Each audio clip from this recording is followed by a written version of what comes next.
अस्सलाम वालेकुम पाकिस्तान। मैं आतिफ खटक हूँ। आज लाहौर में चीफ जस्टिस यहिया अफरीदी ने एक बहुत अहम इजलास की सदारत की और इस इजलास ने गोया यहिया अफरीदी के फ्यूचर का जो उनका फेस है या ब्लूप्रिंट है वो दे दिया। ये बहुत बड़ी बात है जो आज लाहौर में हुआ है। और इस इजलास में वो जिस तरह से तशरीफ़ फरमा है और फिर उस इजलास के साथ साथ जो जुडिशल कमीशन का इजलास है उससे मुतालिक भी जो है वो आप बता सकते हैं कि उनका इंटेंट क्या होने वाला है। हुआ कुछ यूं कि जेल इस्लाहात से मुतालिक ये इजलास था जिसमें जो लाहौर हाई कोर्ट की चीफ जस्टिस हैं वो भी शरीक थी और याहिया अफरीदी समेत दीगर मुख्तलिफ जजेस भी शरीक थे। उसमें खदीजा शाह जो है वो इनवाइटेड थी और उस इजलास में वो शरीक थी। खदीजा शाह जो कि 9 मई के केसेस में मुलजिमा है, जमानत पर है, लेकिन अभी उनका केस खत्म नहीं हुआ। सो उनको जेल की इस्लाहात के हवाले से जो मीटिंग थी उसमें इंक्लूड किया गया कि वो जेल गुजार चुकी हैं रिसेंटली और वो पढ़ी लिखी है और वो पीटीआई से ताल्लुक भी रखती है, 9 मई के वाकयात में मुलजिमा भी है। सो ये बहुत बड़ी बात है अगर आप लोग इसको उस प्रस्पेक्टिस में देखेंगे।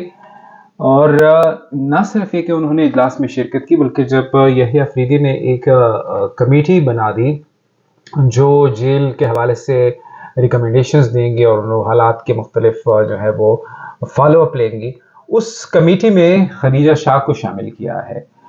अहद चीमा भी है उसमें उसमें एक जस्टिस हैं। लेकिन ये जो डेवलपमेंट है ये जाहिर करता है कि यहिया अफरीदी जो है वो फ्यूचर में इन चीज़ों को कम अज़ कम टॉलरेट करने वाले नहीं हैं। वो एक सिग्नल दे गए हैं, वो एक मैसेज दे गए हैं कि ये जो ख़वातीन को ख़ास तौर पर जेलों में डाला गया, ख़वातीन को टारगेट किया गया और लोगों को बेगुनाह जो है वो कभी एक मुकदमे में कभी दूसरे मुकदमे में रखे जो उनकी एक्सप्लॉयटेशन हो गई है, ये आगे वो टॉलरेट नहीं करेंगे।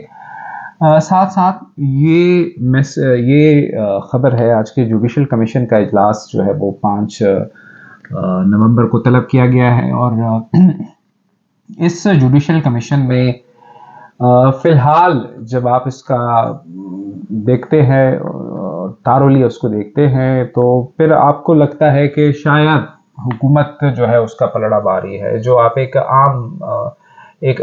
आम आदमी लेमैन की हैसियत से देखेंगे, एक आप समझेंगे हुकूमत के पास तो नंबर भी ज़्यादा है और हुकूमत के पास अटारनी जनरल है, वजीर कानून भी है और बार का जो मेंबर है वो भी उनकी साइड पे होगा।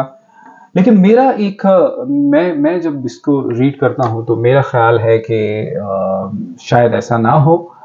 और जब जुडिशल कमीशन का ये इजलास होगा तो जाहिर बात है जब यहिया अफरीदी जैसे जज जो है वो उसको हिट कर रहे होंगे तो वो कुछ ऐसा माहौल उस इजलास के दौरान क्रिएट नहीं करेंगे कि उसमें फिर किसी को जानिबदार बेंचेस बनाने के लिए जो है वो टग ऑफ वार लड़नी पड़े।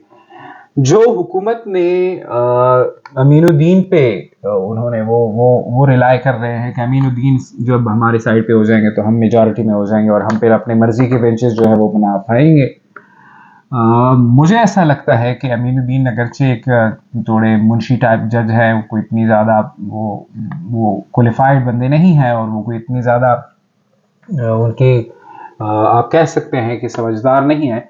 वो गो के काजी फैज़ ईसा के टाइम में बिल्कुल उनके आप समझते हो कि उनके साए की तरह उनके साथ चिमटे रहे थे, लेकिन अब हालात बदल गए हैं और वो मुस्तकबिल को रीड कर रहे होंगे। ख़ास तौर पर जो उन्होंने मखसूस नशिस्तों से मुतालिक एक फैसले में अपना इख्तिलाफी नोट लिखा है, उसमें उन्होंने बादियो नज़र में आइन की खिलाफ वर्जी की, अपने हल्फ की खिलाफ वर्जी की, कोड ऑफ कंडक्ट की खिलाफ वर्जी की। उन्होंने उसमें लिखा है कि मुतलका इदारे जो है वो इस फैसले को ना माने। आप कभी भी ऐसा नहीं कर सकते, अगर आप ऐसा करते हैं तो लोग समझते हैं कि ये बहुत सीरियस कंसर्न है।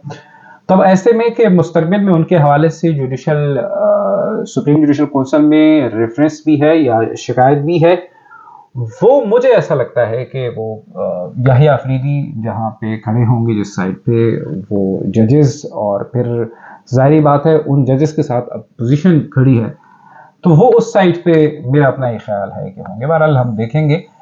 मेरा अपना ये ख्याल है कि किसी भी तरह के क्लेश और किसी भी तरह के कॉन्फ्लिक्ट्स वाला जो रिवायती एक जुडिशल कमीशन का हम इजलास देखते हैं वो नहीं होगा, और उसमें वो बहुत सबको साथ लेके चलेंगे, और जो फिर जो बेंचेस की जो है वो कंस्ट्रक्शन होगी उसमें वो फिर ये होगी कि मुतनाज़ा कम अज़ कम नहीं होगी, और हुकूमत का जो एक महाज के लिए गोया पहले से प्रोएक्टिव अप्रोच में तैयार बैठी है, शायद वो उसका मौका ही ना दें।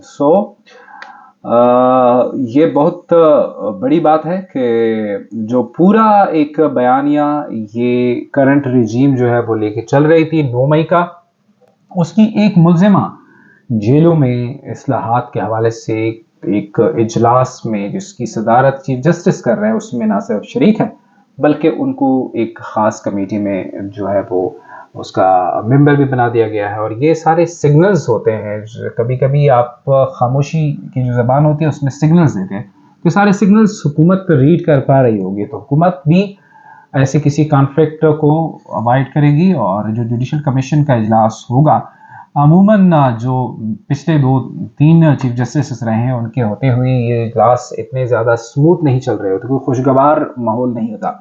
लेकिन अब मुझे ऐसा लगता है कि ये प्योरली जुडिशल जो है वो मकसद वाला इजलास जो है वो साबित होगा, और कोई कंस्ट्रक्टिव जो है वो हमें डेवलपमेंट जो है वो देखने को मिलेंगे। अपना बहुत ख्याल रखिएगा, इजाज़त दीजिएगा, खुदा हाफिज़।